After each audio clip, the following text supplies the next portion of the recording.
Telugu Desam party అధికారంలోకి వచ్చిన తర్వాత తొలి మహానాడు కడప జిల్లాలో జరగనుండడంతో ఈసారి వేడుకలు మరింత ప్రాధాన్యతను సంతరించుకున్నాయి. 3 రోజుల పాటు జరగనున్న ఈ సభను చారిత్రాత్మకంగా మలిచేందుకు టీడీపీ శ్రేణులు తహతహలాడుతున్నారు. అయితే పార్టీ నాయకత్వం కాకుండా కార్యకర్తలు, అభిమానులు ఆసక్తిగా ఎదురుచూస్తున్న అంశం ఒకటే, జూనియర్ ఎన్టీఆర్ ఈ మహానాడులో కనిపిస్తారా అని.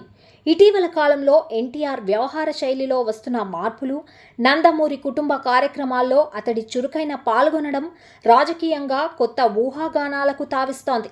బాలకృష్ణ పద్మభూషణ్ అందుకున్న సమయంలో ఎన్టీఆర్ ఇచ్చిన స్పందన, ఆర్ఆర్ఆర్ కన్సర్ట్ సందర్భంగా బాలయ్య పేరు స్పందించడం, అలాగే పలు ఈవెంట్స్లలో కుటుంబ సభ్యులతో తీసుకున్న ఫోటోలు, ఇవన్నీ కూడా పాజిటివ్ వైబ్ను క్రియేట్ చేస్తున్నాయి.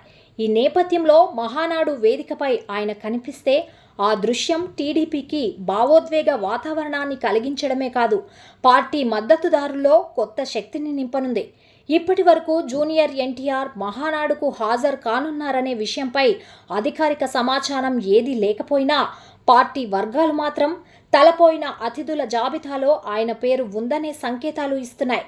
నారా లోకేష్ ఇప్పటికే కీలక నాయకుడిగా పార్టీని ముందుకు తీసుకెళ్తున్న వేళ ఎన్టీఆర్ రాకతో నందమూరి కుటుంబం పునః ఐక్యత సంకేతం అందించేందుకు అవకాశం ఉంటుంది. ఇది రాజకీయంగా కాకపోయినా టీడీపీ శ్రేణుల్లో మానసిక బలం పెంచే పరిణామంగా నిలవచ్చు. ఇక చివరికి పిలిస్తే ఎన్టీఆర్ వస్తాడా అనే ప్రశ్నకు జవాబు కోసం రాజకీయ వర్గాల కన్నే కాదు, అభిమానుల చూపు కూడా కడప వైపే ఉంది.